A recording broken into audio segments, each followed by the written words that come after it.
Mi hijo me dio una sonrisa irónica mientras sostenía un contrato en sus manos y dijo con voz fría: vendimos la casa por $400,000. Yo grité con todas mis fuerzas: es mi casa. Esta es mi herencia. Él dio 2 pasos hacia mí, levantó la mano y me dio una bofetada tan fuerte que sentí el sabor de la sangre en mi boca. Después me empujó contra la pared y gritó: usted ya no manda aquí, vieja. Esta casa ahora es nuestra. 24 horas después, mi teléfono tenía 50 llamadas perdidas de mi nuera Beatriz. Cuando finalmente contesté, ella sollozaba del otro lado de la línea: Hortensia, por favor. La policía llegó. Nos van a llevar presos. Yo solo susurré 3 palabras antes de colgar: disfruten la prisión. Ahora sí, déjenme explicarles cómo llegamos hasta aquí, porque esta historia no comenzó ayer. Esta historia comenzó hace muchos años, cuando mis abuelos tomaron una decisión que mi hijo Rubén nunca pudo perdonar. Pero antes de hablar del pasado, necesito que entiendan algo muy importante. Yo dejé que todo esto pasara. Yo vi cómo mi hijo planeaba robarme. Yo escuché cada palabra de su traición. Yo grabé cada segundo de su crimen. Y yo decidí no detenerlo, porque quería que cayera tan profundo que nunca pudiera levantarse de nuevo. Me llamo Hortensia, tengo 65 años, y esta es la historia de cómo mi propio hijo vendió mi casa mientras yo estaba de viaje, cómo me golpeó cuando regresé, y cómo terminó esposado en el piso de mi sala rogando por misericordia que yo ya no tenía para darle. Todo comenzó a derrumbarse hace exactamente 17 días. Yo acababa de regresar de un viaje que se suponía iba a ser el más hermoso de mi vida. Rubén y Beatriz me lo habían regalado. 15 días en las montañas, en un hotel precioso, con todas las comidas pagadas y excursiones incluidas. Me dijeron que yo merecía descansar, que había trabajado demasiado, que necesitaba tiempo para mí misma. Yo lloré de emoción cuando me entregaron los boletos. Pensé que finalmente mi hijo había cambiado. Pensé que después de tantos años de distancia y peleas, él finalmente había entendido cuánto lo amaba. ¡Qué ingenua fui! Cuando llegué a mi casa esa tarde de octubre, algo se sentía diferente. La puerta principal estaba abierta. Eso ya era extraño, porque yo siempre cierro con doble cerradura. Entré despacio, con mi maleta rodando detrás de mí, y escuché voces en la sala. Risas. Música. El sonido de copas chocando. Me asomé por el pasillo y lo que vi me heló la sangre.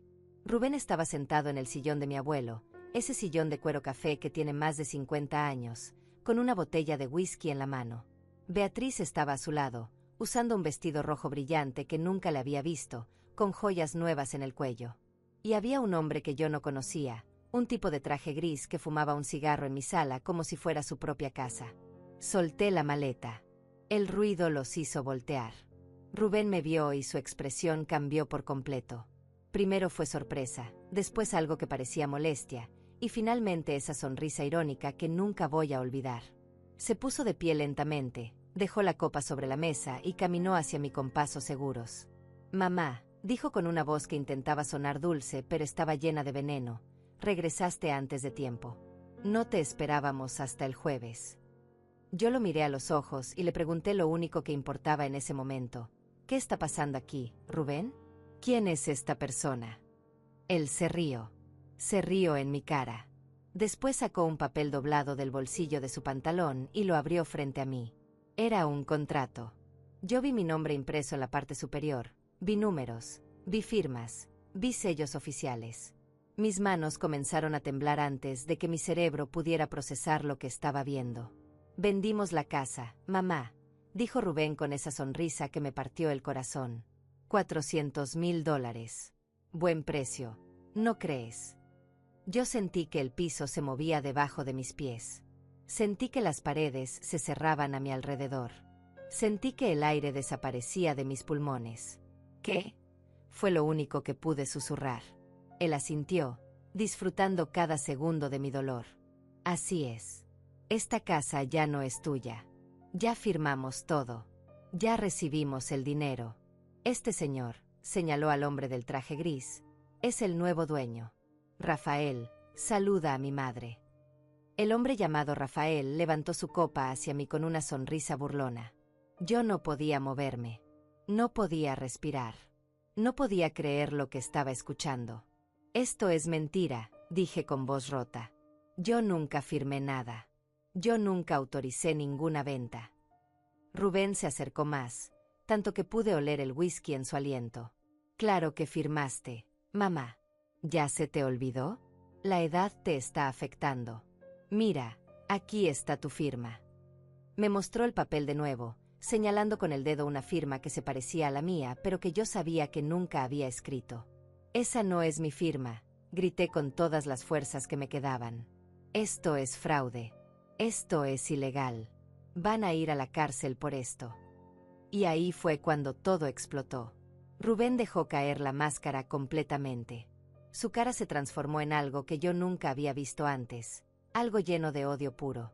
«Cállate», rugió. «Tú ya no tienes derecho a nada. Esta casa debió ser mía desde que murieron los abuelos.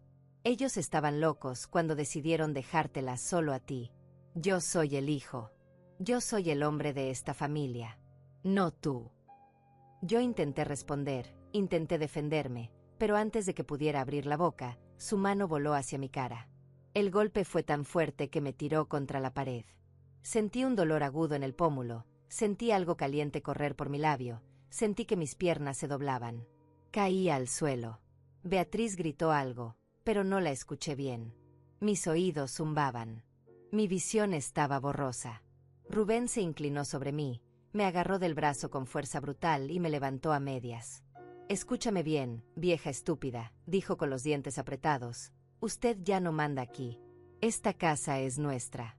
El dinero es nuestro.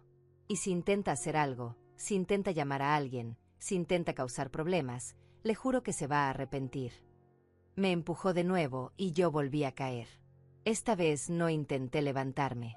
Me quedé ahí, en el piso de la sala donde jugué cuando era niña, donde mis abuelos me enseñaron a leer, donde me casé, donde crié a mi hijo.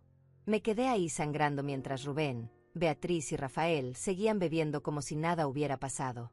Escuché a Beatriz decir: «Deberíamos llevarla a algún lado». Rubén respondió: «Que se vaya sola. Ya no es nuestro problema». Finalmente logré ponerme de pie. Me limpié la sangre de la boca con la manga de mi suéter. Los miré a los tres. Rubén tenía esa expresión de victoria en la cara. Beatriz evitaba mi mirada. Rafael parecía aburrido. Yo caminé hacia la puerta, recogí mi maleta y salí de mi propia casa sin decir una palabra más. Caminé por la calle con la cara hinchada, con la ropa arrugada, con el corazón destrozado. La gente me miraba. Algunos preguntaron si estaba bien. Yo solo seguí caminando. Pero aquí está la parte que Rubén nunca imaginó.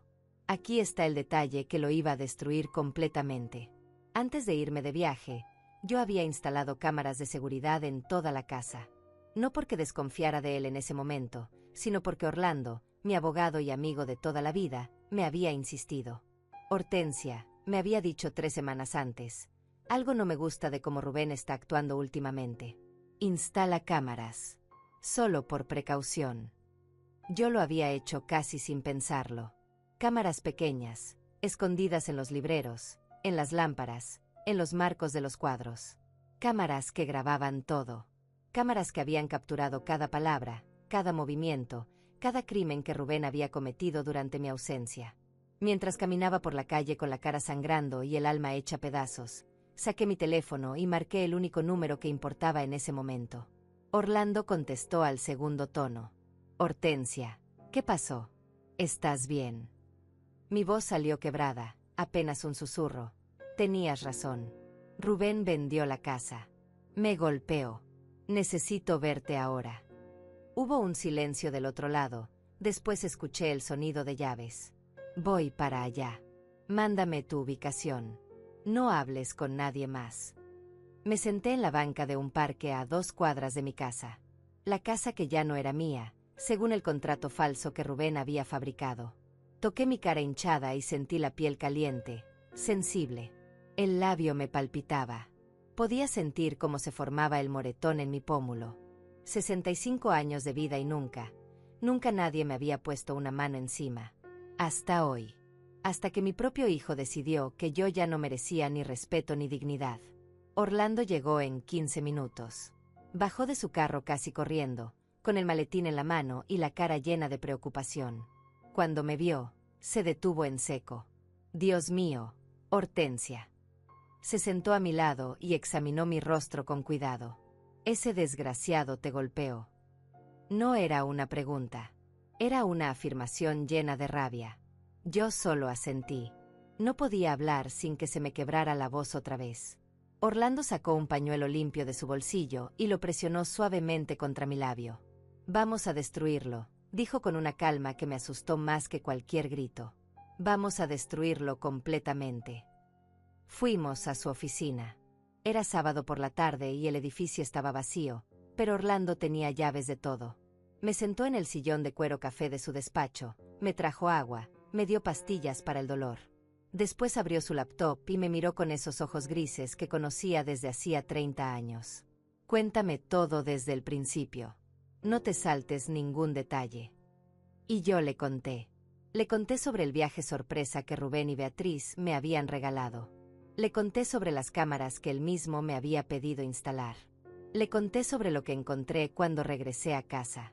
Le conté sobre el contrato, sobre Rafael, sobre el golpe, sobre las amenazas. Orlando escuchó cada palabra sin interrumpir. Cuando terminé, se recostó en su silla y cerró los ojos por un momento. «¿Las cámaras siguen grabando?», preguntó. Yo saqué mi teléfono. «Sí.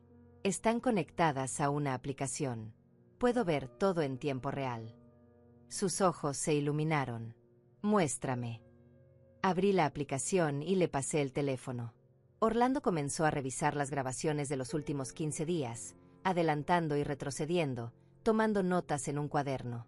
De repente se detuvo. «Hortensia, mira esto». Era una grabación del tercer día después de que yo me fui de viaje. Rubén estaba en la sala con Beatriz y Rafael. Los tres sentados alrededor de la mesa del comedor, con papeles esparcidos por todas partes. Subí el volumen. La voz de Rubén salía clara desde los altavoces del teléfono. «La vieja se va a enterar eventualmente, pero para entonces ya va a ser demasiado tarde. Vamos a tener el dinero, vamos a tener todo legalizado, y ella no va a poder hacer nada». Beatriz preguntó: «¿Estás seguro de que la firma va a pasar?». Rafael se rió. «Tengo un contacto en el registro público. Le pasé $5,000. Va a sellar todo sin hacer preguntas». Orlando y yo nos miramos. Él apretó pause y escribió algo más en su cuaderno. «Esto es oro puro», dijo. «Esto es conspiración para cometer fraude, falsificación de documentos, soborno a funcionario público. Esto es suficiente para meterlos a la cárcel por años». Yo sentía algo extraño en el pecho. No era alivio todavía. Era algo más oscuro. Era sed de justicia. Era necesidad de venganza. «¿Qué hacemos ahora?», pregunté. Orlando cerró la laptop y me miró directo a los ojos. «Ahora los dejamos creer que ganaron». No entendí de inmediato. Él se inclinó hacia adelante. «Hortensia, escúchame bien. Si vamos a la policía ahora mismo, Rubén va a contratar abogados, va a inventar historias, va a decir que tú le diste permiso, que estás confundida por la edad, que firmaste y no te acuerdas. Va a hacer tu palabra contra la suya. Sí, tenemos las grabaciones, pero él va a alegar que son ilegales, que no pueden usarse como prueba. Va a enredar todo durante meses, quizás años». Yo sentí que el estómago se me hundía. «Entonces, no podemos hacer nada». Orlando negó con la cabeza. «No dije eso. Dije que tenemos que ser más inteligentes que él». Me explicó su plan. Era arriesgado, era doloroso, pero era perfecto. Íbamos a dejar que Rubén siguiera adelante con la venta. Íbamos a dejar que firmara todos los papeles, que recibiera el dinero, que creyera que había ganado. Mientras tanto, nosotros íbamos a reunir cada prueba posible. Las grabaciones de video, las grabaciones de audio, los documentos originales que probaban que la casa era mía, los registros bancarios que mostraban las transferencias sospechosas, todo. Cuando tuviéramos un caso hermético, completamente sólido, íbamos a ir directamente con el fiscal y con la policía. No le daríamos a Rubén ninguna oportunidad de escapar. «Pero eso significa que tengo que dejar que se quede en mi casa», dije. «Eso significa que tengo que actuar como si hubiera perdido». Orlando asintió. Por ahora, sí. Pero créeme, Hortensia, cuando caiga, va a caer tan duro que nunca se va a levantar. Yo pensé en el golpe. Pensé en la sonrisa irónica de Rubén. Pensé en Beatriz usando joyas nuevas compradas con dinero robado. Pensé en Rafael fumando en mi sala. Y tomé una decisión. Hagámoslo. Pasé esa noche en un hotel pequeño cerca del centro. No dormí. Me quedé despierta viendo las grabaciones de las cámaras, viendo cómo Rubén y Beatriz celebraban en mi casa, viendo cómo traían más amigos, más botellas, más risas. En un momento, Rubén levantó su copa y gritó, «Por la libertad, por nunca más tener que soportar a la vieja amargada». Todos brindaron. Yo apreté el teléfono tan fuerte que pensé que lo iba a romper. A la mañana siguiente, Orlando me recogió temprano. Fuimos al hospital primero. Necesitábamos documentar las lesiones. Un médico me examinó, tomó fotografías de los moretones, escribió un reporte detallado. ¿Quiere presentar una denuncia por agresión?, preguntó. Yo miré a Orlando. Él negó levemente con la cabeza. Todavía no, dije. El médico frunció el ceño, pero no insistió. Me dio las copias del reporte médico y me deseó suerte. Después fuimos al banco. Yo necesitaba asegurarme de que Rubén no pudiera tocar mis otras cuentas. Hablé con el gerente, un señor mayor que conocía a mi familia desde siempre. Le expliqué la situación sin entrar en muchos detalles. Él movió la cabeza con tristeza. Lo siento mucho, señora Hortensia. Voy a bloquear todas sus cuentas inmediatamente. Nadie va a poder acceder a ellas sin su presencia física y su identificación. Firmé los papeles necesarios. Al menos eso estaba seguro. Orlando me llevó después a su casa. Su esposa, una mujer dulce llamada Patricia que siempre me había tratado como familia, me recibió con un abrazo largo. «Quédate aquí todo el tiempo que necesites», dijo. Yo agradecí, pero sabía que no podía quedarme mucho. Tenía que seguir adelante con el plan. Tenía que prepararme para la guerra. Durante los siguientes 3 días, Orlando y yo trabajamos sin parar. Revisamos cada segundo de las grabaciones. Encontramos conversaciones donde Rubén admitía haber falsificado mi firma. Encontramos el momento exacto donde le entregaba dinero a Rafael. Encontramos mensajes de texto en el teléfono de Rubén, porque resulta que las cámaras habían capturado la pantalla cuando la dejaba sobre la mesa. Mensajes donde coordinaba todo con el funcionario corrupto del registro público. Mensajes donde se burlaba de mí. Mensajes donde planeaba qué hacer conmigo después de que la venta estuviera completa. Uno de esos mensajes decía, «Cuando todo esté listo, la vamos a meter a un asilo. No puede quedarse dando vueltas causando problemas». Otro decía, «La vieja no tiene a nadie más. No tiene amigos. No tiene familia aparte de nosotros. Nadie va a creer su versión». Cada palabra era un cuchillo en mi corazón, pero también era combustible para mi determinación. Orlando contactó a un fiscal que conocía, alguien de confianza que odiaba la corrupción. Le mostró un adelanto de las pruebas. El fiscal, un hombre joven de apellido Márquez, se quedó callado por un largo rato después de ver los videos. «Esto es suficiente para acusaciones criminales serias», dijo finalmente. «Fraude, falsificación, conspiración, agresión. Si me traen el paquete completo de evidencia, yo puedo mover esto rápido». Orlando asintió. «Necesitamos una semana más. Queremos que termine de enterrarse solo». Esa semana fue la más larga de mi vida. Cada mañana me despertaba en la casa de Orlando con el cuerpo tenso y el corazón acelerado. Tomaba café mientras revisaba las cámaras en mi teléfono, viendo cómo Rubén y Beatriz vivían en mi casa como si siempre les hubiera pertenecido. Habían cambiado los muebles del lugar. Habían quitado las fotografías de mis abuelos de las paredes. Habían pintado la habitación principal de un color verde horrible que mis abuelos habrían odiado. Cada cambio era una puñalada, pero yo no podía hacer nada más que observar y esperar. El 4.º día después del golpe, Rubén hizo algo que nunca esperé. Me llamó por teléfono. Yo estaba en la oficina de Orlando revisando documentos cuando vi su nombre en la pantalla. Miré a Orlando con pánico. Él me hizo una señal de que contestara y rápidamente puso el teléfono en altavoz para grabar la llamada. Respiré hondo y contesté. «Hola». Mi voz salió temblorosa, perfecta para lo que necesitábamos. Mamá, dijo Rubén con un tono que intentaba sonar preocupado, ¿dónde estás? Han pasado días y no sabemos nada de ti. Yo apreté los puños. ¿Y ahora te importa dónde estoy? Después de robarme mi casa, después de golpearme, ahora te preocupas. Hubo un silencio incómodo del otro lado. Mamá, yo no te robé nada. Esa casa legalmente me pertenecía. Los abuelos estaban equivocados al dejártela solo a ti. Yo solo corregí un error. Su voz ya no sonaba preocupada. Sonaba fría, calculadora. Falsificaste mi firma, dije con voz quebrada. Eso es un crimen, Rubén. Él se rió. Se rió como si yo hubiera dicho algo gracioso. ¿Quién va a creerte, mamá? Tienes 65 años. La gente va a pensar que estás confundida, que tal vez firmaste y no te acuerdas. Además, ya todo está registrado legalmente. La casa ya no es tuya. El dinero ya está en nuestras cuentas. No hay nada que puedas hacer. Orlando me miró y movió los labios en silencio. Perfecto.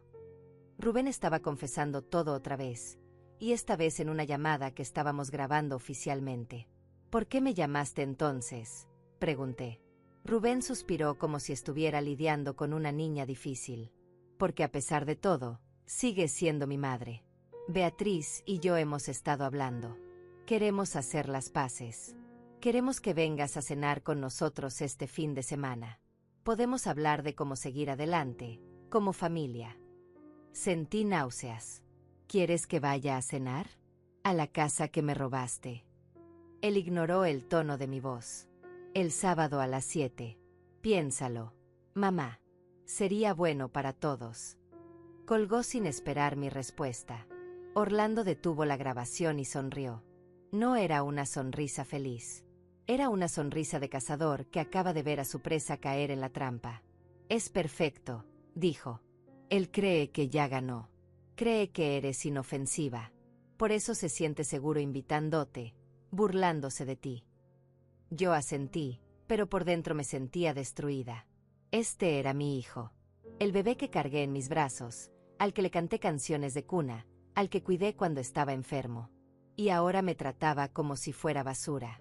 Pasé los siguientes 2 días investigando cómo había llegado Rubén a convertirse en esta persona.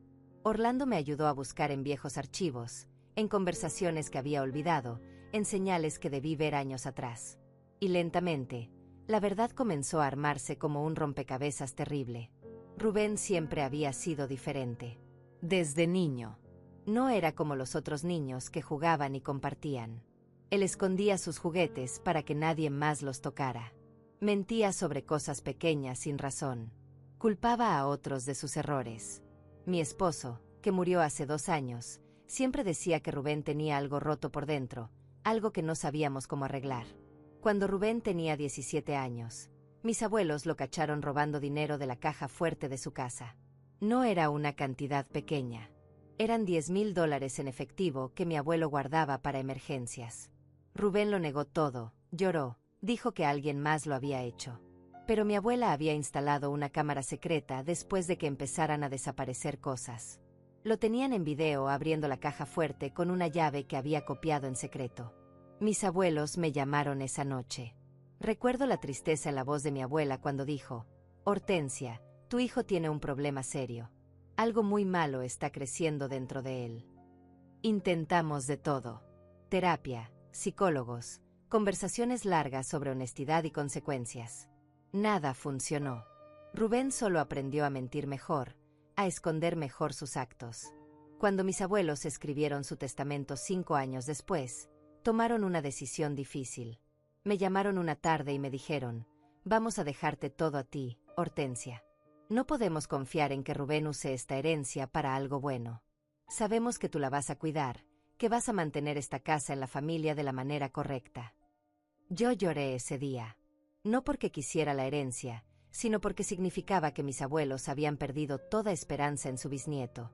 Rubén nunca lo supo oficialmente hasta que mis abuelos murieron. Yo tenía 48 años cuando eso pasó. Rubén tenía 26. Cuando el abogado leyó el testamento y quedó claro que la casa, el dinero, todo, era solo para mí. Rubén se levantó de la silla y salió del despacho sin decir palabra. No habló conmigo durante 3 años después de eso. 3 años de silencio absoluto. Cuando finalmente volvió, dijo que había madurado, que entendía la decisión de los abuelos, que quería reconstruir nuestra relación. Yo le creí. Qué estúpida fui. Los siguientes años fueron tranquilos. Rubén se casó con Beatriz, una mujer que parecía dulce al principio, pero que con el tiempo mostró ser tan manipuladora como él. Ellos venían a visitarme una vez al mes, siempre educados, siempre correctos. Pero yo notaba cosas. Notaba cómo Rubén miraba la casa, cómo tocaba los muebles, cómo preguntaba sobre los documentos de propiedad con demasiada frecuencia. Notaba cómo Beatriz calculaba el valor de cada cosa con los ojos. Mi esposo también lo notaba. Ten cuidado, Hortensia, me decía. Rubén está esperando algo. No sé qué, pero está esperando. Mi esposo murió hace 2 años de un ataque al corazón. Fue rápido, sin dolor, pero me dejó completamente sola en esta casa enorme. Rubén y Beatriz vinieron al funeral.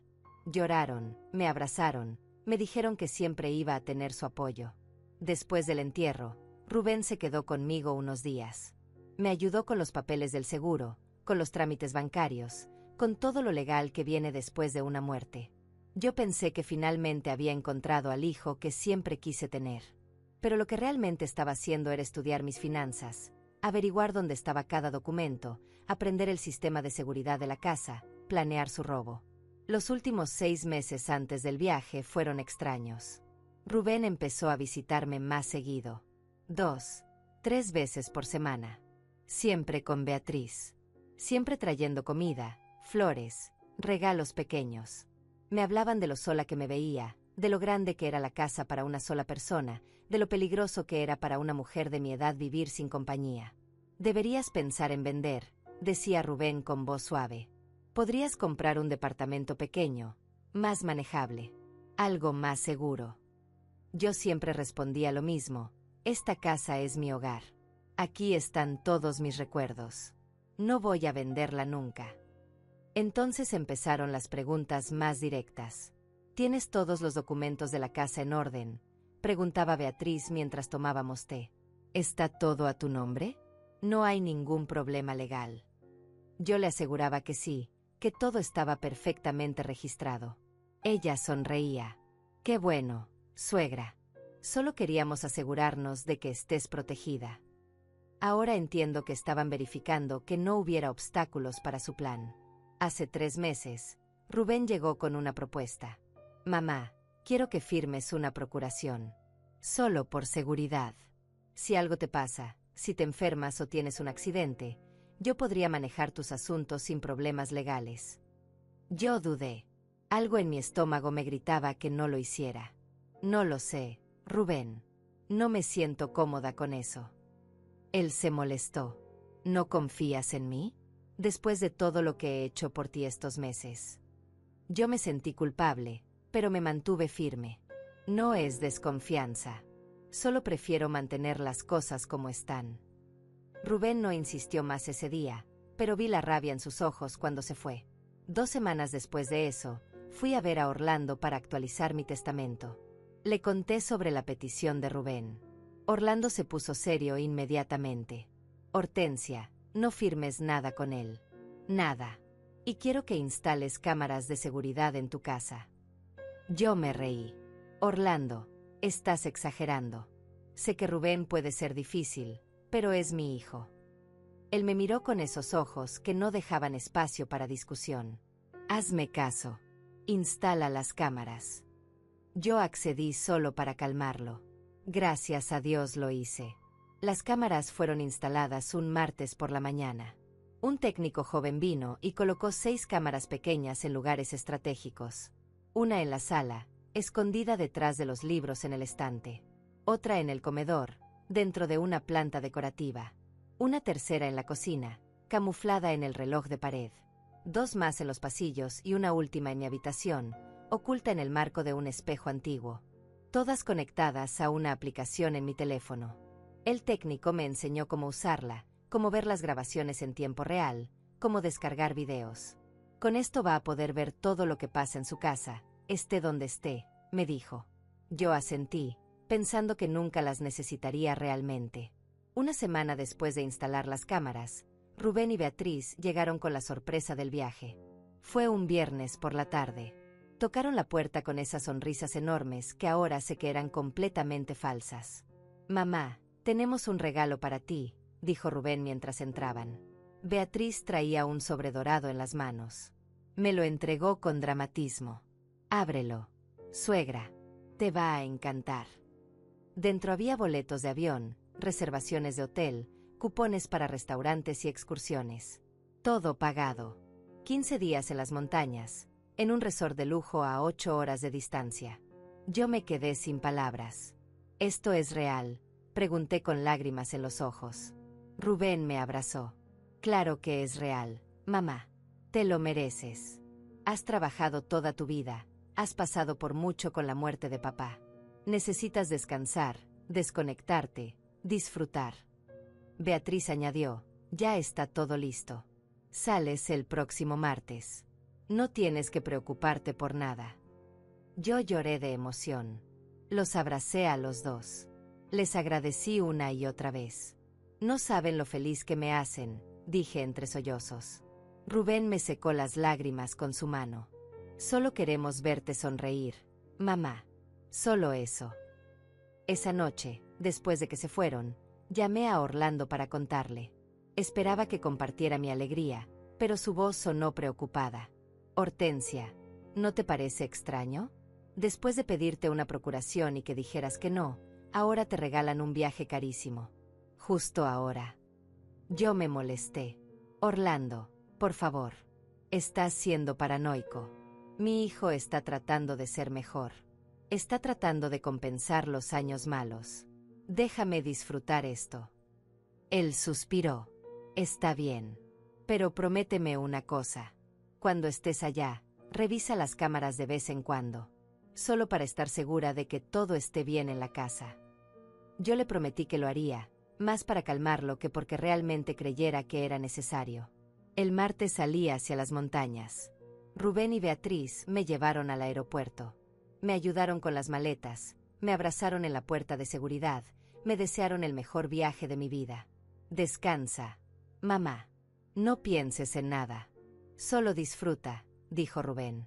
Yo subí al avión sintiéndome amada, sintiéndome afortunada de tener un hijo que finalmente había madurado. Qué ciega estaba. Los primeros 2 días en el resort fueron hermosos. El hotel era precioso, rodeado de pinos y montañas nevadas. La comida era deliciosa. Las habitaciones eran cómodas.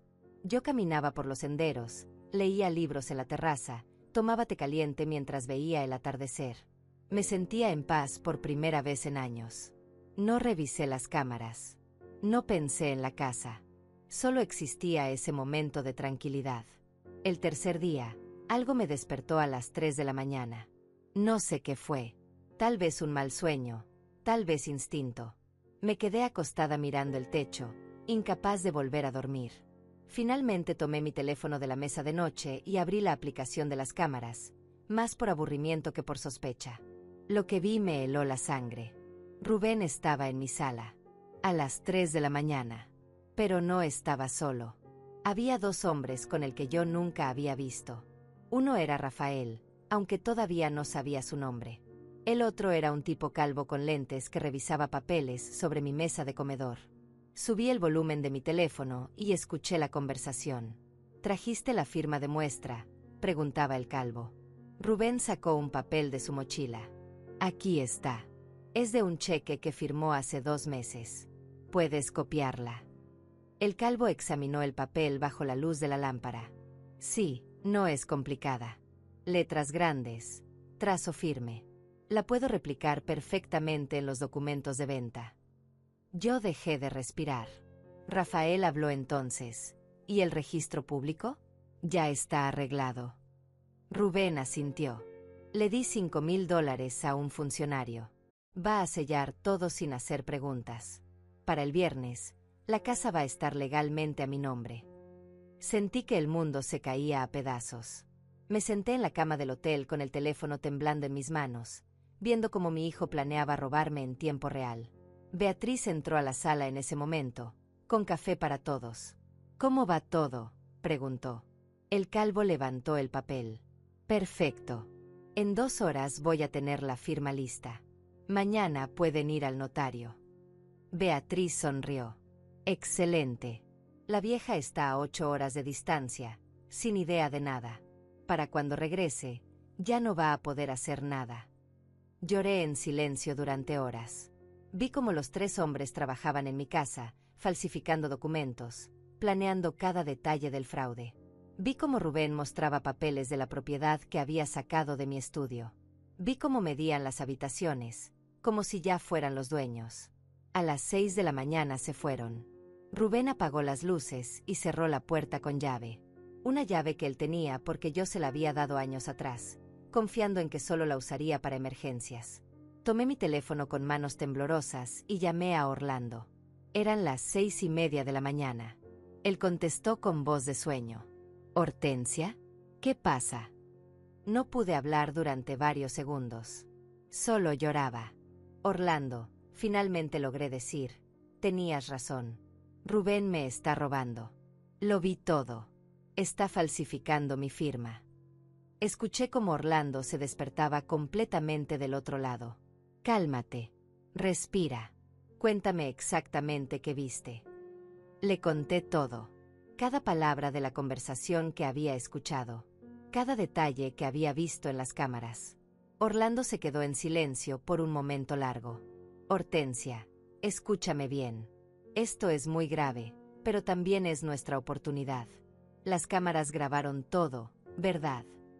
Yo revisé la aplicación. Sí, todo está guardado en la nube. Orlando tomó aire. Perfecto. Ahora viene la parte difícil. Necesito que te quedes en ese hotel. Necesito que actúes como si no supieras nada. Porque si Rubén sospecha que lo descubriste, va a parar todo y vamos a perder las pruebas. ¿Quieres que me quede aquí viendo cómo me roba?, pregunté con voz rota. Sé que es horrible, dijo Orlando, pero piénsalo. Si lo dejamos continuar, si lo dejamos cometer el crimen completo, vamos a tener evidencia irrefutable. Vamos a poder meterlo a la cárcel, recuperar todo, destruir cualquier defensa legal que intente usar. Pero si interrumpimos ahora, él va a decir que solo estaba planeando, que nunca lo habría hecho realmente, que las conversaciones eran en broma. Yo cerré los ojos. Sabía que tenía razón, pero dolía tanto. Está bien, susurré finalmente. Me quedaré. Voy a ver todo y no voy a hacer nada. Orlando suspiró con alivio. Descarga todas las grabaciones. Guárdalas en varios lugares. Mándamelas por correo también. Y Hortensia, graba todo lo que pase de ahora en adelante. Cada conversación, cada movimiento. Lo vamos a necesitar todo. Colgamos. Yo me quedé sentada en esa cama de hotel, en medio de las montañas hermosas, sintiéndome más sola que nunca en mi vida. Los siguientes 12 días fueron una tortura. Cada mañana me despertaba, desayunaba, caminaba por los senderos como si estuviera disfrutando. Pero cada tarde, cada noche, revisaba las cámaras y veía cómo Rubén destruía mi vida. Lo vi firmar documentos falsos. Lo vi recibir dinero de Rafael. Lo vi celebrar con Beatriz. Lo vi quitar las fotografías de mis abuelos y tirarlas a la basura. Lo vi llevar muebles nuevos. Lo vi convertir mi hogar en algo irreconocible. El día 13 de mi viaje, vi algo que casi me hace regresar inmediatamente sin importar el plan. Rubén trajo a un fotógrafo profesional a la casa. Un hombre con cámaras caras y luces especiales. Pasó 3 horas tomando fotografías de cada habitación, del jardín, de cada rincón. Son para el anuncio de venta, explicó Rubén mientras el fotógrafo trabajaba. Vamos a publicar la casa como si ya fuera nuestra. Para cuando la vieja regrese, ya va a haber ofertas reales de compradores reales. Eso va a ser más difícil que cancele todo. Beatriz estaba sentada en el sillón de la sala, el mismo donde mi abuela solía tejerme suéteres cuando era niña, revisando su teléfono. ¿Ya subiste los papeles al registro?, le preguntó a Rubén. Él asintió con orgullo. Ayer. El funcionario hizo su trabajo. Ahora oficialmente soy el dueño legal de esta propiedad. Costó otros $3,000 en sobornos, pero valió cada centavo. Beatriz se rió. Tu mamá va a enloquecer cuando se entere. Va a gritar, va a llorar, va a amenazarnos. Pero no va a poder hacer nada. Los papeles están sellados, firmados, registrados. Es nuestro. Tuve que apagar el teléfono. No podía seguir mirando. Salí de mi habitación del hotel y caminé por el bosque durante horas, llorando donde nadie pudiera verme. Llamé a Orlando desde un banco junto a un lago. No puedo más, le dije. Necesito regresar. Necesito detener esto ahora. Su voz fue firme pero gentil. Hortensia, aguanta solo 2 días más. Ya casi terminas el viaje. Si regresas antes, Rubén va a sospechar. Necesitamos que crea que ganó completamente. Confía en mí. Esos 2 días finales fueron los más largos de mi vida. Cada hora se sentía como una eternidad. Descargué cada grabación, las guardé en 3 memorias USB diferentes, las envié por correo electrónico a Orlando y también a una cuenta que creé solo para eso. Tomé capturas de pantalla de cada conversación incriminatoria. Documenté cada transferencia bancaria que pude ver en los reflejos de las pantallas de computadora en los videos. Construí un archivo tan completo que ningún abogado defensor podría encontrarle huecos. La noche antes de mi regreso, Rubén hizo una videollamada. Yo estaba en la terraza de mi habitación, viendo las estrellas, tratando de encontrar algo de paz antes de la tormenta que sabía que venía. El teléfono sonó y su nombre apareció en la pantalla. Respiré hondo 3 veces antes de contestar. Puse mi mejor cara de felicidad. Hola, hijo. Rubén apareció en la pantalla con una sonrisa enorme. Hola, mamá. ¿Cómo la estás pasando? Yo forcé una sonrisa. Maravilloso, hijo. Este viaje ha sido increíble. Muchas gracias. Me alegro mucho, dijo él. Detrás de él pude ver mi sala. Mis muebles habían sido reemplazados por cosas modernas que se veían caras. Te llamaba para recordarte que mañana te recogemos en el aeropuerto. ¿A qué hora llegas? Yo revisé mi boleto. A las 4 de la tarde. Rubén asintió. Perfecto. Ahí estaremos. Y mamá, hay algunas cosas de las que tenemos que hablar cuando regreses. Cosas importantes sobre la casa, sobre el futuro. Mi corazón latió más rápido, pero mantuve la voz calmada. Todo está bien. Él sonrió con esa sonrisa que ahora reconocía como pura maldad. Sí, todo está perfecto. Solo son cambios necesarios. Ya verás. Colgamos. Yo me quedé mirando el teléfono durante largo rato. Cambios necesarios. Qué manera tan fría de describir un robo. Esa noche no dormí nada. Hice las maletas a las 5 de la mañana, desayuné sin probar realmente la comida, tomé el taxi al aeropuerto como autómata. En el avión de regreso, cerré los ojos e intenté prepararme mentalmente para lo que venía. Orlando me había dado instrucciones claras. Actuar sorprendida, actuar dolida, dejar que Rubén dijera todo lo que quisiera decir, grabar todo si era posible, y después salir de ahí sin confrontación física. Pero cuando llegué a mi casa y vi lo que habían hecho, cuando escuché las palabras de Rubén sobre la venta, cuando vi esa sonrisa irónica, algo dentro de mí se rompió. No pude seguir el plan. Grité, acusé, exigí. Y Rubén reaccionó exactamente como esperaba que lo hiciera alguien que cree que ya ganó.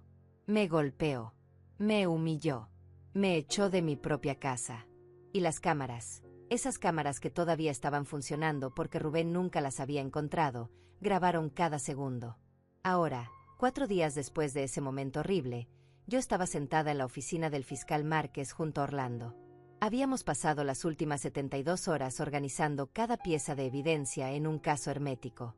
Videos, audios, documentos, registros bancarios, reportes médicos de mis lesiones, testimonios de testigos que habían visto mis moretones. Todo perfectamente ordenado, etiquetado, con marcas de tiempo verificables. El fiscal Márquez revisó todo con cuidado meticuloso.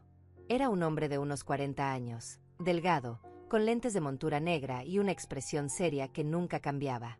Pasó 3 horas viendo videos, leyendo documentos, tomando notas en su computadora. Finalmente cerró la última carpeta y nos miró. Esto es uno de los casos más sólidos que he visto en años, dijo. Fraude documental con agravantes. Falsificación de firma. Soborno a funcionario público. Conspiración para cometer fraude. Agresión física con lesiones documentadas. Cada cargo tiene múltiples pruebas irrefutables. Orlando se inclinó hacia adelante. ¿Qué tan rápido podemos movernos? Márquez revisó su calendario. Puedo tener órdenes de arresto para mañana en la mañana. Voy a coordinar con la policía para ejecutarlas simultáneamente. Rubén, Beatriz y Rafael que mencionan. También voy a emitir una orden para arrestar al funcionario corrupto del registro público. Yo sentía algo extraño en el pecho. No era felicidad todavía.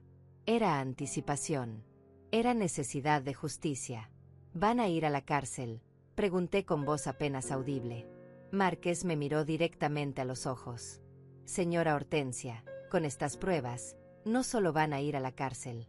Van a quedarse ahí por años. Estamos hablando de múltiples delitos graves. Rubén está viendo mínimo 8 años de prisión. Beatriz al menos 5 por complicidad. Rafael probablemente 6. Y eso sin contar los cargos civiles que usted puede presentar después para recuperar cualquier dinero que hayan gastado. Yo asentí lentamente. 8 años. Mi hijo iba a pasar 8 años en prisión. Una parte de mí, la parte que todavía era madre, sintió dolor. Pero la parte más grande, la parte que había sido traicionada y golpeada, sintió que la justicia finalmente existía. Esa noche regresé a la casa de Orlando y Patricia. Cené con ellos en silencio, apenas probando la sopa que Patricia había preparado con tanto cariño. ¿Estás bien?, me preguntó ella mientras recogía los platos. Yo no supe qué responder. ¿Estaba bien? Mi hijo había intentado destruirme. Mañana iba a ser arrestado. Mi vida nunca volvería a ser la misma. No lo sé, dije finalmente. Pero estoy haciendo lo correcto. Patricia me apretó la mano. Sí, lo estás haciendo. A las 11 de la noche, mi teléfono comenzó a sonar. Era Rubén. Dejé que sonara hasta que fue a buzón de voz. Volvió a llamar inmediatamente. Y otra vez. Y otra vez. 6 llamadas seguidas. Finalmente envió un mensaje de texto. Mamá, necesitamos hablar. Ven a cenar mañana. Tenemos que arreglar las cosas como familia. Yo le mostré el mensaje a Orlando. Él sonrió con amargura. Está nervioso. Algo le está diciendo que las cosas no están saliendo como planeó. Pero ya es demasiado tarde para él. No respondí el mensaje. La mañana siguiente me desperté a las 6. No había dormido realmente, solo había cerrado los ojos durante algunas horas. Me bañé, me vestí con ropa cómoda, tomé café que no pude terminar. Orlando entró a la cocina a las 7. Márquez acaba de llamar. Las órdenes están listas. La policía va a ejecutarlas a las 9 en punto. Miré el reloj. 2 horas. En 2 horas mi hijo iba a ser arrestado. Orlando y yo llegamos a una cafetería a 3 cuadras de mi casa a las 8:30 de la mañana. Nos sentamos en una mesa junto a la ventana donde podíamos ver la calle, pero nadie podía vernos fácilmente desde afuera. Pedimos café que ninguno de los dos tocó. Yo tenía el teléfono en la mano, revisando obsesivamente las cámaras de la casa. Rubén y Beatriz estaban desayunando tranquilamente en mi cocina. Ella reía por algo que él había dicho. Los dos vestían ropa cara que yo nunca les había visto antes. Ropa comprada con el dinero de mi casa robada. A las 9:05, vi por la ventana de la cafetería como 3 patrullas se estacionaban frente a mi propiedad. 6 policías bajaron de los vehículos, todos con chalecos antibalas y armas en sus cinturones. El fiscal Márquez bajó de un carro oscuro que se estacionó detrás de las patrullas. Mi corazón latía tan fuerte que podía escucharlo en mis oídos. Ya llegaron, susurré. Orlando apretó mi mano sobre la mesa. Respira. Todo va a estar bien. Vi cómo los policías se acercaban a la puerta principal de mi casa. Uno de ellos tocó con fuerza. Cambié rápidamente a la aplicación de las cámaras en mi teléfono y subí el volumen. Escuché los golpes resonando dentro de la casa. Rubén apareció en la cámara de la sala, caminando hacia la puerta con expresión molesta. ¿Quién diablos toca así tan temprano?, lo escuché decir. Beatriz lo siguió desde la cocina, limpiándose las manos en un trapo. Rubén abrió la puerta. La expresión en su cara cuando vio a los 6 policías fue algo que nunca voy a olvidar. Primero confusión, después sorpresa, después miedo puro. «Señor Rubén Navarro», preguntó uno de los oficiales.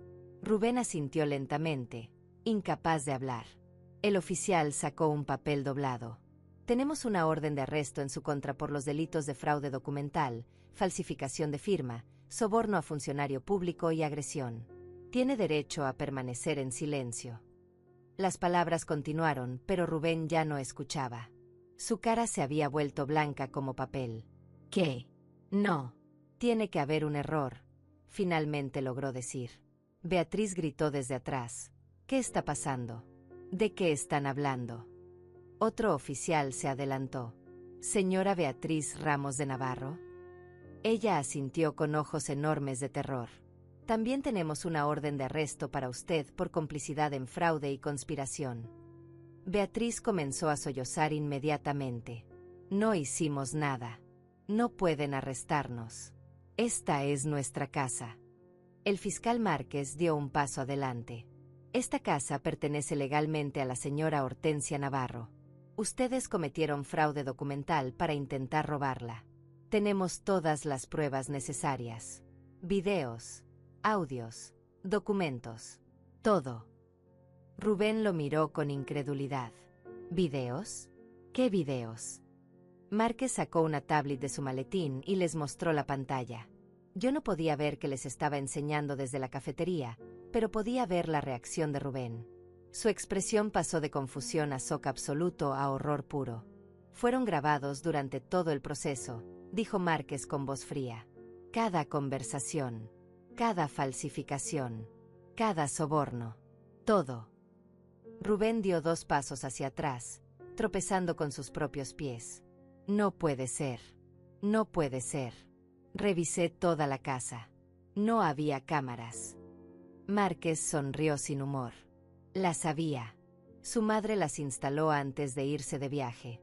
Las mismas cámaras que grabaron cómo usted la golpeó cuando ella regresó y descubrió el robo».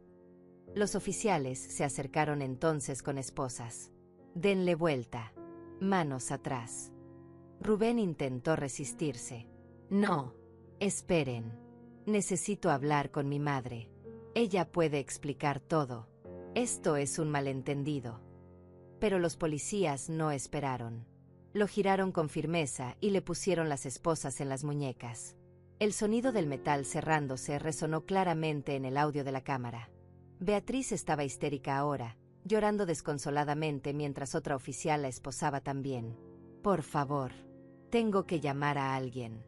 Necesito un abogado. No pueden hacer esto». Márquez respondió con calma profesional. «Van a tener derecho a hacer una llamada desde la estación. Por ahora, tienen que venir con nosotros». Los sacaron de la casa. Yo los veía desde la ventana de la cafetería mientras los metían en las patrullas. Rubén iba en una, Beatriz en otra. Podía ver cómo Rubén gritaba algo dentro del carro, cómo golpeaba la ventana con el hombro, desesperado. Beatriz tenía la cabeza entre las rodillas, sollozando. Los carros arrancaron con las sirenas apagadas, pero las luces encendidas. Yo los vi alejarse por la calle hasta que desaparecieron al doblar la esquina. Me quedé sentada en esa cafetería durante largo rato, sin poder moverme. Orlando me miraba en silencio, esperando a que yo dijera algo. Finalmente logré hablar. «¿Ya está? Se acabó». Él negó con la cabeza suavemente. «El arresto es solo el principio. Ahora viene el proceso legal. Pero sí, Hortensia, la parte más difícil ya pasó. Ya no pueden hacerte daño». Yo asentí, sin saber si sentía alivio o vacío o algo completamente diferente. Mi teléfono comenzó a sonar. Era un número desconocido. Dudé antes de contestar. «Hola». Una voz automática dijo: «Tiene una llamada a cobrar desde el centro de detención municipal. Acepta los cargos». Era Beatriz. Lo supe antes de que hablara. «Aceptar», dije. Hubo un clic y después escuché su voz rota, desesperada, casi irreconocible. «Hortensia». Por favor, tienes que ayudarnos. La policía llegó. Nos arrestaron. Nos van a meter a la cárcel. Por favor, di que todo fue un malentendido. Di que tú autorizaste la venta. Por favor. Yo escuché su súplica completa sin interrumpir. Escuché cómo lloraba, cómo rogaba, cómo prometía que devolverían todo, que nunca volverían a molestarme, que harían lo que yo quisiera. Cuando finalmente se quedó sin palabras, sin aliento de tanto suplicar, yo hablé. Mi voz salió tranquila, fría, sin una gota de emoción. Beatriz, escúchame bien porque solo voy a decir esto una vez. Ustedes planearon robarme mi casa. Falsificaron mi firma. Sobornaron funcionarios. Y cuando los confronté, tu esposo me golpeó en la cara. Todo está grabado. Cada palabra, cada acción, cada crimen. Ella comenzó a sollozar de nuevo. Pero somos familia. No puedes hacernos esto. Ustedes dejaron de ser mi familia cuando decidieron destruirme, dije. Ahora van a enfrentar las consecuencias de lo que hicieron. Hubo un silencio largo. Después escuché la voz de Rubén en el fondo, gritando, déjame hablar con ella. Dámelo. Escuché sonidos de pelea, después la voz de Rubén salió por el teléfono, llena de rabia. Mamá, arregla esto ahora. Llama al fiscal. Di que fue un error. Si no lo haces, te juro que cuando salga de aquí voy a hacer que te arrepientas. Yo sonreí sin humor. ¿Me estás amenazando, Rubén? ¿Ahora? ¿Desde la cárcel? Eso solo va a agregar años a tu sentencia. Él se quedó callado por un momento. Después su voz cambió, volviéndose suplicante. Mamá, por favor. Soy tu hijo. No puedes hacer esto. Piensa en todo lo que hemos pasado juntos. Piensa en cuando era niño, cuando me querías. ¿Cómo puedes mandarme a la cárcel? Yo sentí algo quebrarse dentro de mí. Rubén, yo te quise más que a nada en este mundo. Habría dado mi vida por ti sin dudarlo. Pero tú decidiste traicionarme de la peor manera posible. Intentaste robarme el hogar que mis abuelos construyeron. Me golpeaste. Me humillaste. Y lo peor de todo, nunca sentiste ni un segundo de remordimiento. Hiciste esto tú solo. Pero soy tu hijo, gritó con desesperación. Yo respiré hondo. Ya no, un hijo no le hace esto a su madre. Tú dejaste de ser mi hijo el día que decidiste destruirme. Hubo un silencio absoluto del otro lado. Después escuché su voz, apenas un susurro roto. Por favor. Yo cerré los ojos. Una última vez, sentí una punzada de dolor maternal, pero la aplasté con el recuerdo de su sonrisa irónica, de su mano levantada, de sus palabras crueles. Disfruten la prisión, dije finalmente, y colgué. El teléfono comenzó a sonar inmediatamente después de que colgué. Era el mismo número del centro de detención. Rubén intentando llamar de nuevo. Rechacé la llamada. Volvió a sonar.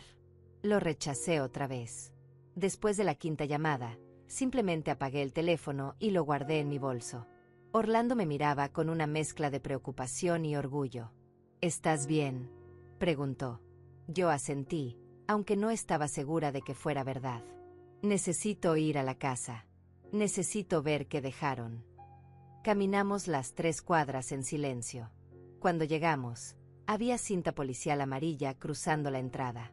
Un oficial joven estaba parado afuera custodiando la escena. Orlando mostró su identificación y explicó quién era yo. El oficial asintió. El fiscal Márquez dijo que la señora Navarro podía entrar cuando quisiera. Es su propiedad. Levantó la cinta para que pasáramos. Yo respiré hondo antes de cruzar el umbral. La casa estaba destrozada. No físicamente, pero emocionalmente. Todo lo que mis abuelos habían elegido con tanto cuidado había sido reemplazado o movido. El sillón de cuero café donde mi abuelo leía el periódico cada mañana ya no estaba.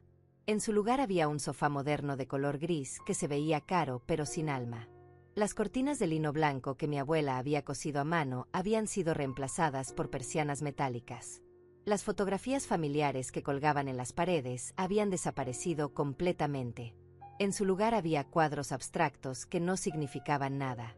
Caminé lentamente por cada habitación. La cocina tenía electrodomésticos nuevos.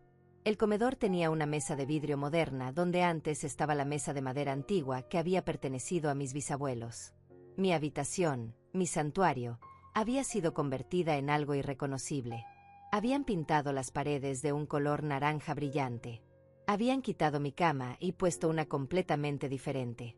Habían vaciado mi armario y lo habían llenado con ropa de Beatriz.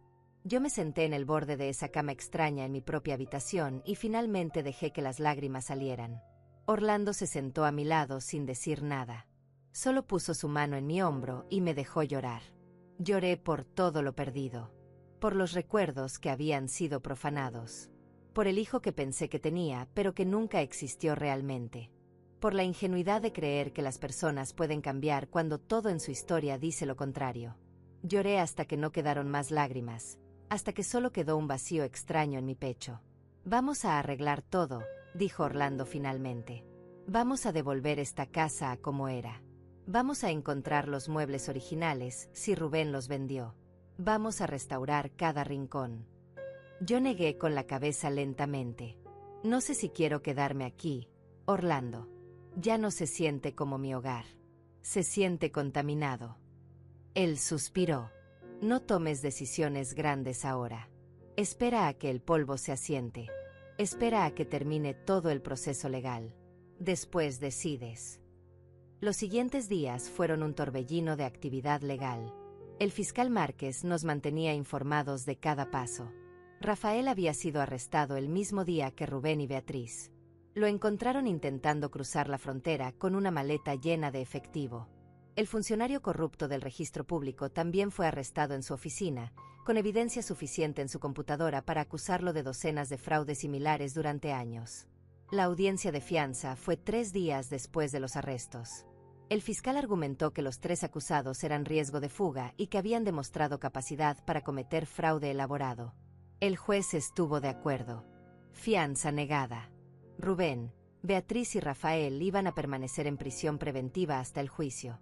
Yo no asistí a esa audiencia. No podía. Orlando fue en mi lugar y me contó todo después.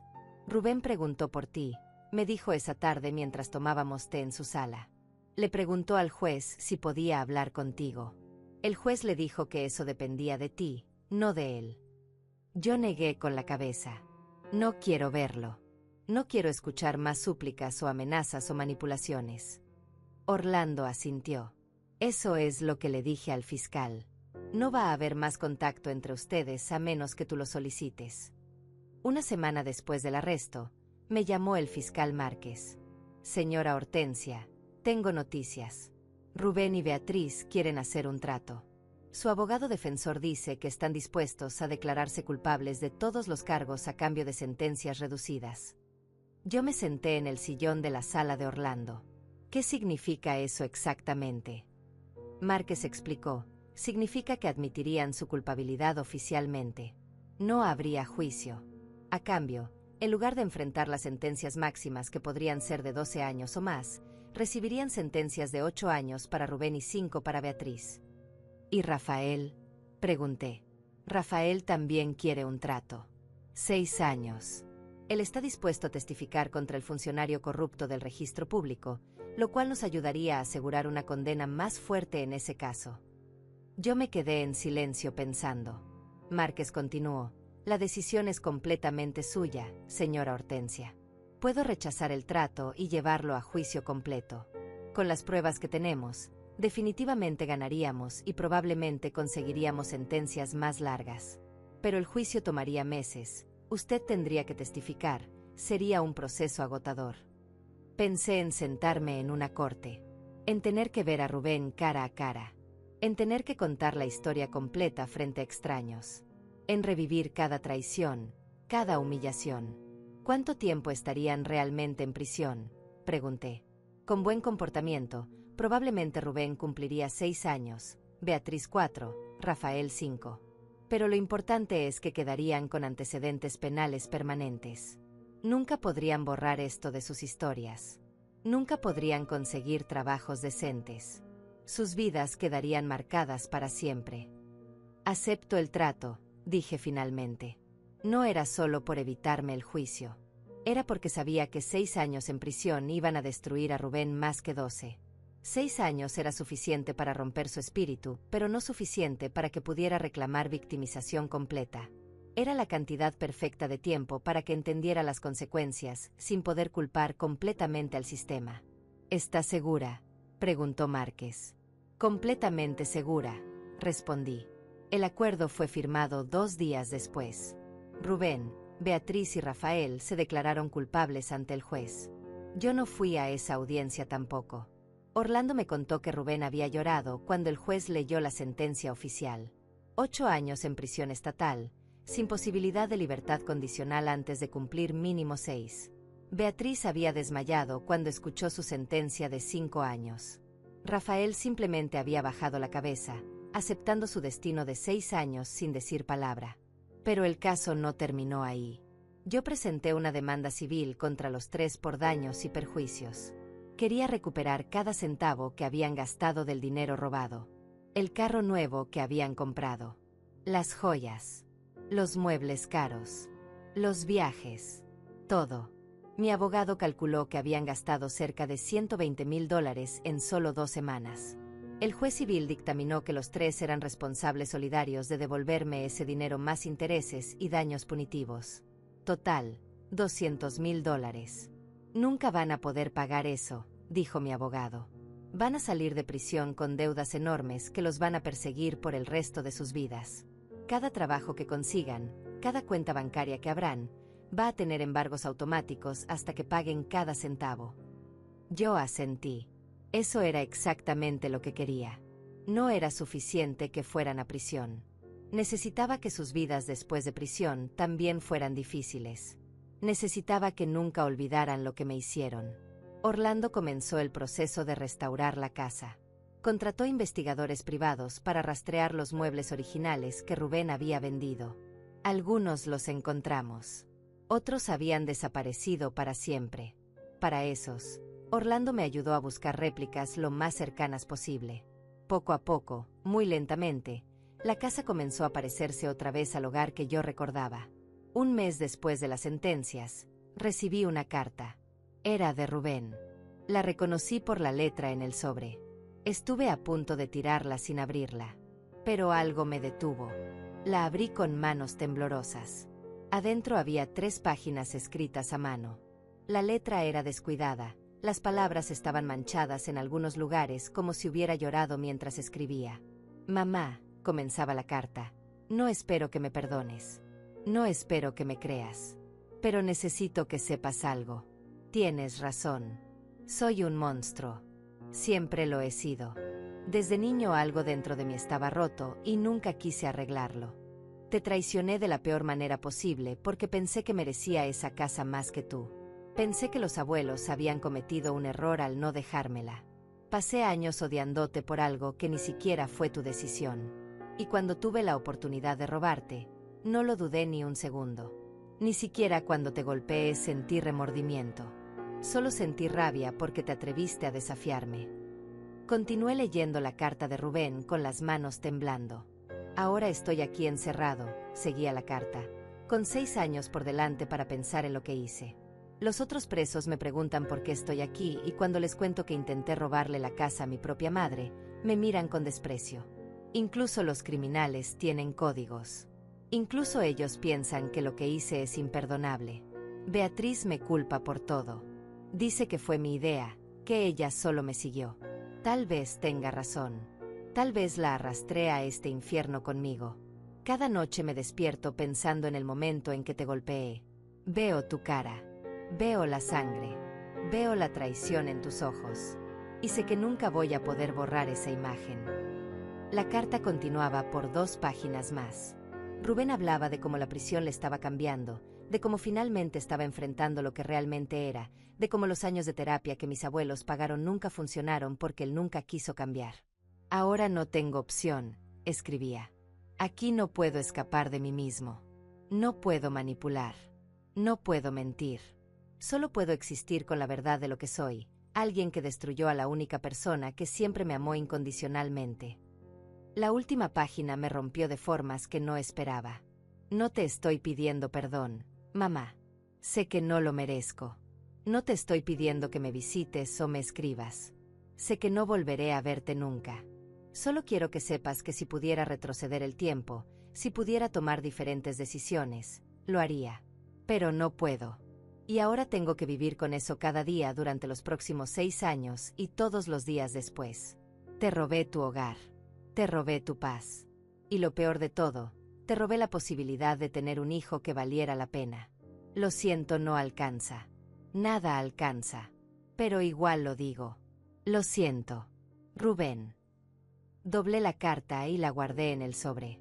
Me quedé sentada en la sala restaurada de mi casa durante horas, solo mirando esa carta sobre la mesa. Una parte de mí quería sentir algo. Compasión, tristeza, tal vez un destello del amor maternal que una vez tuve. Pero no sentí nada de eso. Solo sentí vacío. La carta no cambiaba nada. Las palabras bonitas no borraban los hechos. Rubén había elegido su camino y ahora estaba pagando el precio. Orlando vino a visitarme esa tarde. Le mostré la carta. Él la leyó en silencio y después me miró. ¿Qué vas a hacer?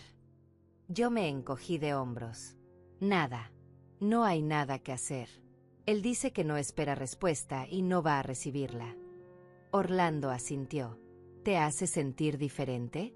Saber que está arrepentido. Yo pensé en eso. No sé si realmente está arrepentido o si solo está asustado porque finalmente enfrentó consecuencias. Pero honestamente, ya no importa. Lo que hizo quedó hecho. Las heridas que causó no se curan con una carta. Las semanas se convirtieron en meses. La casa poco a poco volvió a sentirse como hogar. Encontré el sillón de cuero café de mi abuelo en una tienda de antigüedades a 50 kilómetros de distancia. El dueño me contó que un hombre joven se lo había vendido por casi nada hacía 2 meses. Era Rubén, sin duda. Pagué 10 veces más de lo que él recibió para recuperarlo. Volví a colgar las fotografías familiares en las paredes. Pinté las habitaciones con los colores originales. Planté flores en el jardín que mi abuela solía cuidar. 3 meses después de las sentencias, recibí una llamada de una trabajadora social de la prisión donde estaba Beatriz. Señora Navarro, su nuera Beatriz ha solicitado una visita con usted. Dice que necesita hablar sobre algo importante relacionado con su situación financiera. Yo negué inmediatamente. No tengo nada que hablar con ella. La trabajadora social suspiró. Entiendo. Solo tenía que transmitir el mensaje. Ella mencionó algo sobre devolverle dinero, sobre tener acceso a cuentas que usted no conoce. Eso me hizo dudar. ¿Qué cuentas? La trabajadora no sabía más detalles. Solo que Beatriz insistía en que tenía información valiosa que yo querría saber. Hablé con Orlando sobre esto. Podría ser una trampa, dijo. Podría estar tratando de manipularte para que la visites, para que sientas lástima por ella. Yo asentí. Pero, ¿y si realmente hay dinero escondido que no hemos encontrado? ¿Y si hay más de lo que pensamos? Orlando lo pensó. Si vas, voy contigo. Y grabamos toda la conversación. Cualquier cosa que diga puede usarse en procedimientos futuros si es relevante. Yo estuve de acuerdo. Una semana después, Orlando y yo manejamos hasta la prisión estatal para mujeres donde Beatriz cumplía su sentencia. El proceso de entrada fue humillante incluso para los visitantes. Revisiones de seguridad, detectores de metal, guardias serios que revisaban cada bolsa. Finalmente nos llevaron a una sala de visitas grande con mesas atornilladas al piso y sillas de plástico. Esperamos 15 minutos hasta que trajeron a Beatriz. Cuando la vi entrar, casi no la reconocí. Había perdido mucho peso. Su cabello, que siempre mantenía perfectamente arreglado, estaba recogido en una cola descuidada. Tenía ojeras profundas. El uniforme naranja le quedaba grande. Se veía 20 años mayor que la última vez que la había visto. Se sentó frente a nosotros con las manos temblorosas. No me miró a los ojos al principio. «Gracias por venir», dijo con voz apenas audible. Yo no respondí. Solo esperé a que dijera lo que tenía que decir. Beatriz respiró hondo. «Sé que me odias. Tienes todo el derecho. Pero necesito decirte algo porque mi conciencia no me deja dormir. Hay dinero que no saben». Rubén abrió 3 cuentas bancarias en las Islas Caimán antes de que nos arrestaran. Transfirió $200,000 ahí. Dinero que sacó de la venta falsa de la casa antes de que todo explotara. Orlando se inclinó hacia adelante inmediatamente. ¿Tienes pruebas de eso? ¿Números de cuenta? ¿Documentos? Beatriz asintió. Tomé fotos de todo en mi teléfono antes de que nos arrestaran. No sé por qué lo hice. Tal vez presentía que algo iba a salir mal. El teléfono está confiscado aquí en la prisión, pero las fotos están respaldadas en la nube. Puedo darte acceso a esa cuenta si prometes algo. Yo la miré con desconfianza. ¿Qué quieres? Ella finalmente levantó la vista y me miró directo a los ojos. Quiero que hables con el fiscal. Quiero que le digas que cooperé, que di información valiosa. Tal vez eso me ayude a reducir mi sentencia, a salir antes por buen comportamiento. Yo me reí sin humor. ¿Quieres que te ayude? Después de todo lo que hiciste. Beatriz comenzó a llorar. Lo sé. Sé que no lo merezco. Pero, Hortensia, estoy muriendo aquí adentro. Cada día es una tortura. Las otras presas me tratan horrible porque saben lo que hice. No tengo a nadie. Mi familia me rechazó. Rubén ni siquiera me habla. Estoy completamente sola pagando por errores que tomé siguiendo a un hombre que resultó ser un monstruo. Sus lágrimas eran reales. Su dolor era real. Pero yo había aprendido que el dolor no borra los crímenes. Dame la información, dije firmemente. Si es real, si recupero ese dinero, hablaré con el fiscal. No te prometo nada más que eso. No te prometo que tu sentencia se reduzca. Solo prometo que mencionaré tu cooperación. Beatriz asintió desesperadamente. Sí, está bien. Es suficiente. Escribió en un papel el usuario y contraseña de su cuenta de nube. Está todo ahí. En una carpeta llamada Documentos Bancarios. Hay capturas de pantalla de las 3 cuentas, de las transferencias, de todo. Orlando tomó el papel y lo guardó cuidadosamente. Nos levantamos para irnos. Beatriz llamó mi nombre cuando estábamos por salir. Hortensia. Me volteé. Ella estaba de pie ahora, con las manos agarrando el borde de la mesa. Yo también te escribí una carta, pero nunca la envié porque sabía que no querrías leerla. Solo quiero que sepas que lo siento. Sé que fui cobarde. Sé que debí detener a Rubén en lugar de ayudarlo. Sé que te fallé como nuera, como persona. Si pudiera regresar el tiempo, habría elegido diferente. Yo la miré por un largo momento. Pero no puedes regresar el tiempo, Beatriz. Ninguno de nosotros puede. Solo podemos vivir con nuestras elecciones. Salimos de la sala sin mirar atrás. En el carro de regreso, Orlando revisó la cuenta de nube que Beatriz nos había dado. Es real, dijo después de varios minutos. Aquí está todo. 3 cuentas en las Islas Caimán. $200,000 distribuidos entre ellas. Incluso hay documentos mostrando cómo Rubén planeaba usar ese dinero para huir del país si las cosas salían mal. Yo cerré los ojos. $200,000 más. Dinero que habían robado y escondido pensando que nunca lo encontraríamos. Orlando contactó inmediatamente al fiscal Márquez con la información de las cuentas offshore. Márquez quedó impresionado con el descubrimiento. Esto es enorme, señora Hortensia. Voy a coordinar con las autoridades internacionales para congelar esas cuentas y repatriar los fondos. Va a tomar algunos meses, pero ese dinero va a regresar a usted. Cumplí mi promesa y le conté sobre la cooperación de Beatriz. Márquez dijo que lo consideraría en su próxima revisión de sentencia, pero no garantizó nada. Era lo justo. Los meses siguientes trajeron una paz extraña a mi vida. La casa estaba restaurada.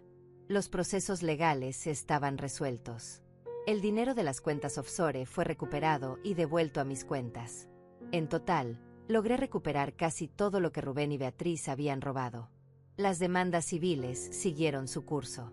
Los embargos sobre sus salarios futuros estaban establecidos legalmente. La justicia, fría y matemática, había sido servida. Pero había algo que todavía me carcomía por dentro. No era perdón. No era lástima. Era simplemente la necesidad de cerrar este capítulo completamente. 6 meses después de las sentencias, tomé una decisión. Le dije a Orlando que quería visitar a Rubén. Él me miró sorprendido. ¿Estás segura? No tienes que hacer eso. No le debes nada. Yo asentí. Lo sé, pero necesito verlo una última vez. Necesito decirle cara a cara que esto se acabó, que nunca más va a tener poder sobre mí. La prisión estatal para hombres era aún más intimidante que la de mujeres. Guardias más grandes, seguridad más estricta, una atmósfera más pesada. Cuando Rubén entró a la sala de visitas, vi que la prisión también lo había cambiado físicamente. Estaba más delgado, más pálido. Tenía un corte en la ceja que parecía reciente. Caminaba con los hombros caídos. Cuando me vio, se detuvo en seco. Sus ojos se llenaron de lágrimas instantáneamente. «Mamá», susurró. Se sentó frente a mí con las manos sobre la mesa. Yo las miré pero no las toqué. «Recibí tu carta», dije con voz neutral. Él asintió. No esperaba respuesta. No esperaba que vinieras. Yo lo miré directamente a los ojos por primera vez en meses. No vine a perdonarte, Rubén. Vine a decirte que esto se acabó. Que voy a seguir con mi vida y tú vas a seguir con la tuya, y esas vidas nunca más se van a cruzar. Él dejó escapar un sollozo. Lo entiendo. Lo merezco. Sí, lo mereces, dije sin emoción. Pasé 65 años amándote, protegiéndote, creyendo en ti. Y tú usaste ese amor como un arma contra mí. Estudiaste mis debilidades. Planeaste mi destrucción. Me golpeaste. Todo mientras sonreías y decías que me querías. Rubén bajó la cabeza. Tienes razón. En todo. Yo soy el monstruo de esta historia. No tú. Yo continué. Durante meses me pregunté dónde me equivoqué como madre. ¿Qué hice mal para criar a alguien capaz de hacer lo que tú hiciste? Pero ahora entiendo que no fue mi culpa. Mis abuelos lo vieron. Mi esposo lo vio. Todos vieron lo que yo no quería ver. Que había algo roto en ti que ningún amor podía arreglar. Rubén lloró abiertamente ahora. Mamá, por favor. Yo levanté mi mano. No me llames así. Ya no eres mi hijo. Legalmente todavía lo eres. Pero en mi corazón, en mi alma, ese vínculo murió el día que levantaste tu mano contra mí. Él me miró con desesperación. Entonces, ¿para qué viniste? Solo para decirme que me odias. Yo negué con la cabeza. No te odio, Rubén. El odio requiere emoción y yo ya no siento nada por ti. Vine para cerrar esta puerta de una vez por todas. Para que ambos sepamos que no hay vuelta atrás. Cuando salgas de aquí en 6 años, vas a estar solo. No voy a estar esperándote. No voy a ayudarte a rehacer tu vida. Vas a enfrentar el mundo que creaste con tus propias manos. Rubén respiró temblorosamente. ¿Y mi herencia? Cuando ya no estés. Yo sonreí sin alegría. Ya actualicé mi testamento.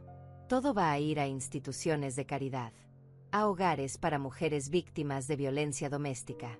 A organizaciones que ayudan a ancianos víctimas de fraude familiar. Tu nombre no aparece en ninguna parte. Vas a salir de prisión sin nada y vas a morir sin nada mío. Vi cómo esas palabras lo golpeaban. Vi cómo la última esperanza se apagaba en sus ojos. Entonces realmente se acabó, dijo con voz vacía. Sí, respondí. Realmente se acabó. Me levanté para irme. Rubén llamó mi nombre una última vez. Hortensia. Me volteé.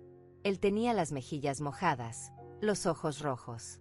A pesar de todo, quiero que sepas que la parte de mí que todavía es humana, la parte pequeña que queda, esa parte sí te amó. Tal vez no de la manera correcta. Tal vez de una manera egoísta y rota. Pero era amor. Yo lo miré por un largo momento.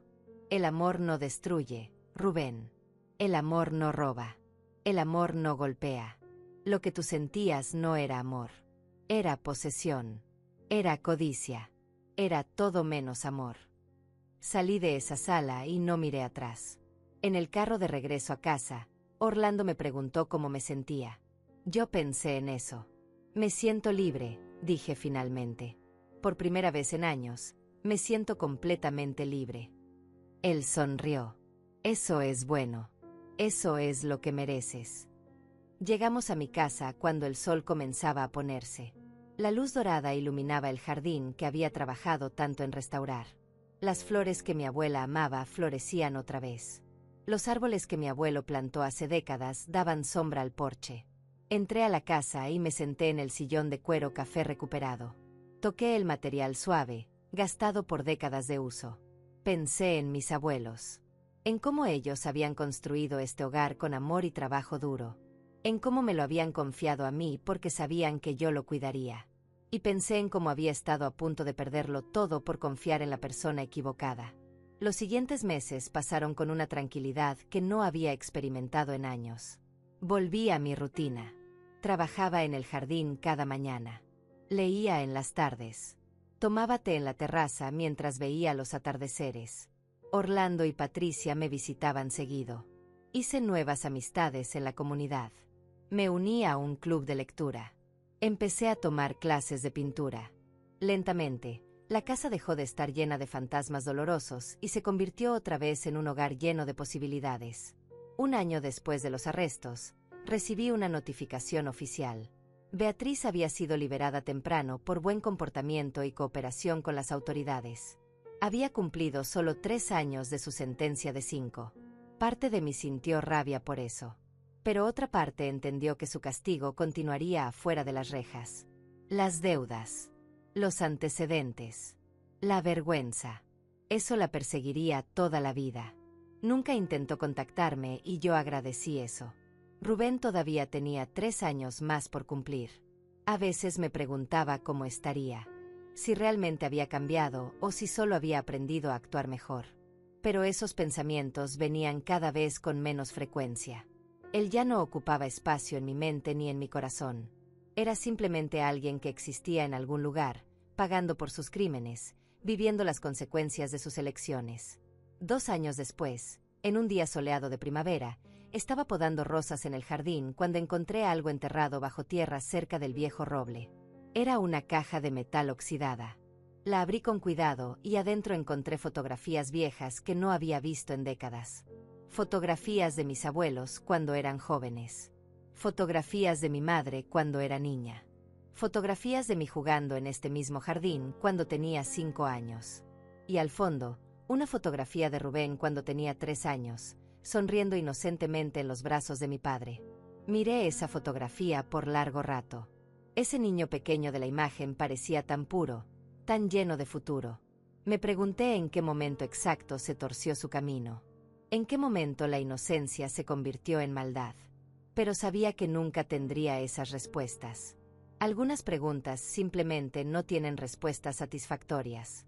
Guardé las fotografías en la caja excepto la de Rubén. Esa la dejé en la tierra y la volví a enterrar.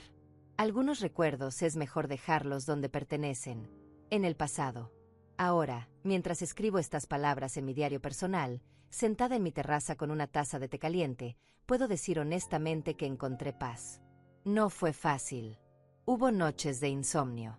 Hubo días de dolor. Hubo momentos donde cuestioné cada decisión que tomé. Pero al final, hice lo correcto. Defendí mi hogar. Defendí mi dignidad. Defendí la memoria de mis abuelos que confiaron en mí. Mi hijo eligió traicionarme y ahora vive con esas consecuencias. Yo elegí la justicia y ahora vivo con la paz que esa decisión me trajo. La casa permanece en pie, restaurada y amada. El jardín florece cada primavera. Y yo, Hortensia, a mis 67 años, finalmente aprendí que a veces el amor más importante que podemos dar es el amor propio. El coraje de defendernos incluso cuando duele. El valor de establecer límites incluso con aquellos que alguna vez amamos más que a la vida misma. Esta es mi historia. Una historia de traición, de justicia, y finalmente, de liberación. Y si alguien algún día lee estas palabras, espero que entiendan que nunca es tarde para defender lo que es correcto, sin importar cuánto cueste.